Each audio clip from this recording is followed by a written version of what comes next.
Kemudian yang berikutnya ayat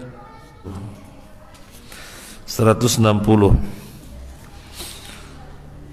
Wa qatta'nahu muthnatay 'asyrata asbatan umama wa auhayna ila Musa idh istasqahu qaumuhu an idrib bi'asakal hajar فانبجست منه 12 عينا قد علم كل أناس مشربهم وظللنا عليهم الغمام وأنزلنا عليهم المن والسلوى كلوا من طيبات ما رزقناكم وما ظلمونا ولكن كانوا أنفسهم يظلمون. Dan kami membagi menjadi 12 suku yang masing-masing berjumlah besar, dan kami wahyukan kepada Musa ketika kaumnya meminta air kepadanya, pukullah batu itu dengan tongkatmu, maka memancarlah dari batu itu 12 mata air. Setiap suku telah mengetahui tempat minumnya masing-masing, dan kami naungi mereka dengan awan, dan kami turunkan kepada mereka manna wa salwa. Kami berfirman, makanlah yang baik-baik dari rezeki yang telah kami berikan kepadamu. Mereka tidak mendolimi kami, tetapi mereka lah yang selalu mendolimi dirinya sendiri. Wa qatta'nahum ay qassamnahum. Kata Allah, kami bagi umatnya Nabi Musa alaihissalatu wassalam ithnatay asyrata asbatan umama menjadi 12 kabilah muta'arifah mutawalifah kullu bani rajulin min auladi Ya'qub qabilah. Jadi 12 kabilah yang masing-masing adalah dari keturunannya Nabi Ya'qub. Nabi Ya'qub ada anak ini melahirkan generasi satu kabilah tersendiri. Nabi Ya'qub punya anak ini melahirkan generasi satu kabilah sendiri. Anaknya yang lain melahirkan generasi satu kabilah sendiri. Ada 12 kabilah. Jadi Allah menginformasikan kita, umatnya Nabi Musa ada 12 kabilah. Wa auhayna ila Musa idh istasqahu qaumuhu ay talabu minhu ayat Allah ta'ala ayusqiyahu ma'an yashrabuna minhu wa yashraba minhu mawashiyahum wa dhalil annahum al-alam fi mahalli qalilil ma'. Kami wahyukan kepada Nabi Musa ketika kaumnya meminta air. Kaumnya meminta kepada Nabi Musa, Nabi Musa, berdoalah kepada Allah biar Allah menurunkan air, kami perlu minum, binatang-binatang ternak kami juga perlu minum. Musa, ketika mereka meminta demikian, pukul batu, pukulkan batu, anidrib bi'asaka, dengan tongkatmu. Kata Syekh Sa'di, wallahu alam, ketika itu terjadi paceklik atau kekeringan berkepanjangan, maka terjadi permintaan semacam ini.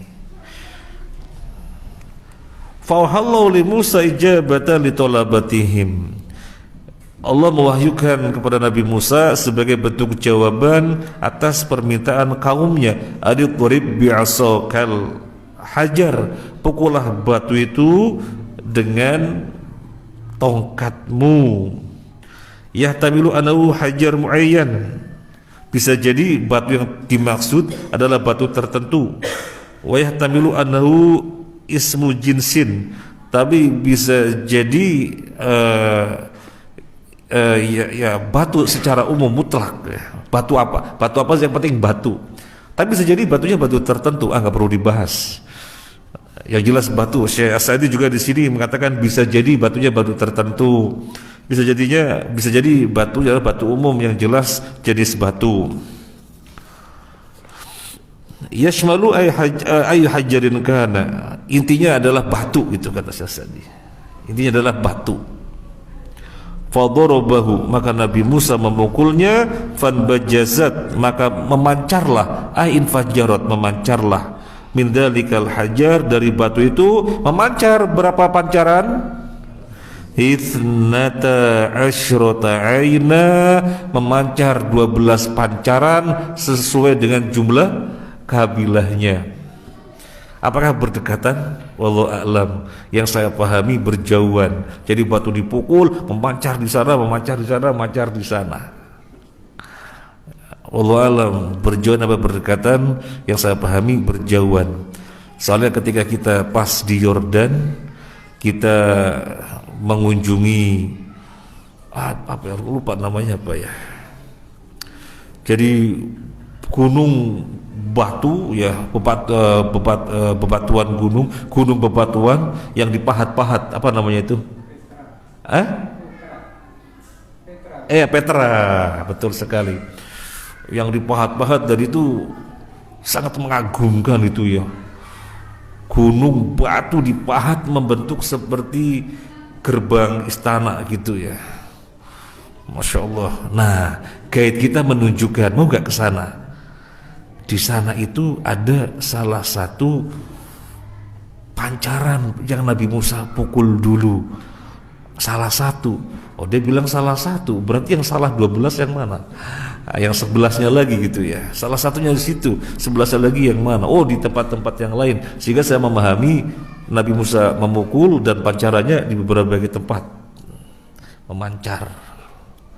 Allahu a'lam. Masing-masing. Nah, kita lanjutkan. Qad alima kullu unasim masyrabahum. Masing-masing mengetahui tempat minumnya. Ai qad qasama ala kulli qabilah min tilkal qabail al-ithnatay asyrah. Jadi sudah dibagi-bagi untuk masing-masing qabilah. Jadi masing-masing mengetahui mana tempatnya. Wa ja'ala likulli minhum ainan fa'alimuha watma'annu wastarahu minat ta'ab wal muzahamah wal mukhasamah wa hadha min tamami ni'matillahi alaihim. Sehingga mereka meminumnya nyaman, gak perlu desak-desakan, gak perlu jubel-jubel, karena masing-masing pancaran sudah satu kabilah, satu kabilah, satu kabilah. Sayang sekali Allah sama mereka. Sayang sekali Allah sama mereka. Gak ada air, pukul Musa, batu nanti memancar. Wa dhallalna alaihim al-ghamam fakana yasturuhum min harris syamsi. Selain batu yang dipukul yang memancarkan air untuk kemaslahatan mereka, Allah juga menaungkan mereka dengan awan sehingga mereka tidak kepanasan.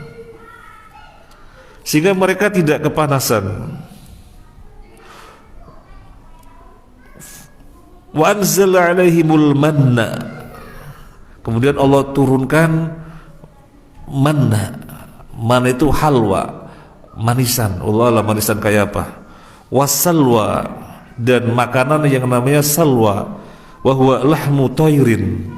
Allah kirimkan burung-burung yang makanannya mereka nikmati. Jadi ada manisan, ada burung-burung yang mereka nikmati dagingnya. Min ahsani anwa'it tuyur, sebaik-baiknya burung yang dagingnya mereka nikmati. Wa alladhiha, dan selezat-lezatnya burung Allah kirim.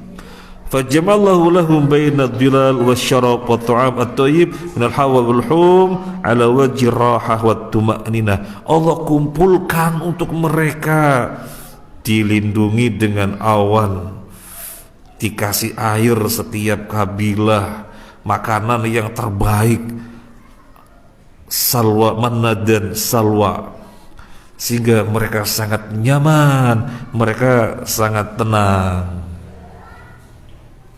Wa qila lahum kulu min thayyibati ma razaqnakum wa ma dhalamuna walakin kanu anfusahum yadlimun. Dikatakan kepada mereka, makanlah yang baik-baik ini yang telah Allah rizkikan kepada kalian. wa ma dzalamuna, dan mereka tidak mendolimi kami, hina lam yashkurullah, ketika mereka tidak bersyukur kepada Allah, wa lam yaqumu bima aujaballahu alaihim. Tapi yang terjadi, mereka tidak bersyukur. Mereka tidak bersyukuri kenikmatan yang luar biasa seperti itu. Kata Allah, kondisi mereka yang tidak bersyukur sesungguhnya bukan mendolimi Allah. Kondisi yang demikian, kata Allah, bukan mendolimi kami. Allah tidak pernah merasa didolimi. Walakin kanu anfusahum yadlimun, tetapi sejatinya mereka mendolimi diri mereka sendiri. Allah keagungannya tidak akan berkurang, kemuliaannya tidak akan terciderai ketika seluruh manusia di muka bumi kafir. Jadi sesungguhnya kita melakukan peribadahan, pendekatan diri kepada Allah ya untuk kita sendiri, bukan untuk Allah. Di dalam surat Ibrahim Allah berfirman, ayat berapa? Ayat 8. Wa qala Musa in takfuru antum wa man fil ardi jami'a fa innallaha laghaniyyun hamid. Ketemu? Ibrahim surat 14 ayat 8. Wa qala Musa, dan Nabi Musa berkata, in takfuru antum, kalau kalian kafir, wa man fil ardi jami'an, dan seluruh manusia di muka bumi kafir, fa innallaha laghaniyyun hamid, maka sesungguhnya Allah zat yang maha kaya, Allah zat yang maha terpuji. Jadi sesungguhnya kalau mereka tidak bersyukur, mendolimi dirinya sendiri, bukan mendolimi Allah. Makanya jangan pernah merasa berjasa kepada Allah. Ya Allah, aku kan sudah berbuat ini, kok engkau tidak kasih sih? Oh jangan. Wong sesungguhnya kita berbuat untuk kita sendiri. Contoh yang paling gampang kalau kita mau menalar dengan akal. Orang secara kenyamanan hidup, fasilitasnya apa adanya, tapi wajahnya berbinar-binar, ceria terus, merasa tenang karena ternyata dia ahli ibadah. Kembali untuk dia. Sementara ini orang, ya Allah, kekayaannya seabrek-abrek. Mungkin istilahnya cucunya ulang tahun, bukan dikasih sepeda motor, dikasih proyek. Cucunya lagi ulang tahun, istilahnya bukan dikasih mobil, dikasih pom bensin. Tetapi murung, selalu kurang, sumpah. Korupsi lagi. Karena nggak pernah puas, karena bukan ahli ibadah. Saya baca sebuah berita di Jerman, kalau nggak salah di Jerman, naik mobil mewah. Kemana ayo? Kemana? Diparkir di satu tempat dekat rel kereta api. Dia rebahan di rel kereta api, ditindas mati. Ternyata dia sumpah, padahal hartanya seabrek-abrek. Kenapa? Karena bukan orang yang mendekat kepada Allah Azza wa Jalla. Nah, sementara orang yang secara fasilitas apa adanya tapi tenang, berbinar-binar, gak pernah merasa apa, sumpah, sangat dekat kepada Allah. Nah, ini contoh yang paling gampang yang bisa kita nalar. Ya, semoga bermanfaat. Ini saja, jadi sampai ayat 160. Banyak bersyukur, pandai-pandailah kita bersyukur. Pandai-pandailah kita bersyukur. Karena kalau kita tidak bersyukur, sesungguhnya bukan mendolimi Allah, tapi mendolimi kita sendiri. Jadi pandai-pandailah bersyukur. Corona semacam ini dampaknya luar biasa dampaknya. Memang sebagian ada yang tidak terlalu berpengaruh, tapi secara umum banyak yang kena pengaruh. Langsung melihat perkara-perkara kenikmatan yang lain, maka dampak corona dirasakan tidak berarti dengan melihat kenikmatan-kenikmatan yang lain. Ini namanya pandai bersyukur. Terima kasih dan mohon maaf. Subhanakallahumma wa bihamdika asyhadu an la ilaha illa anta astaghfiruka wa atubu ilaik. Wassalamualaikum warahmatullahi wabarakatuh.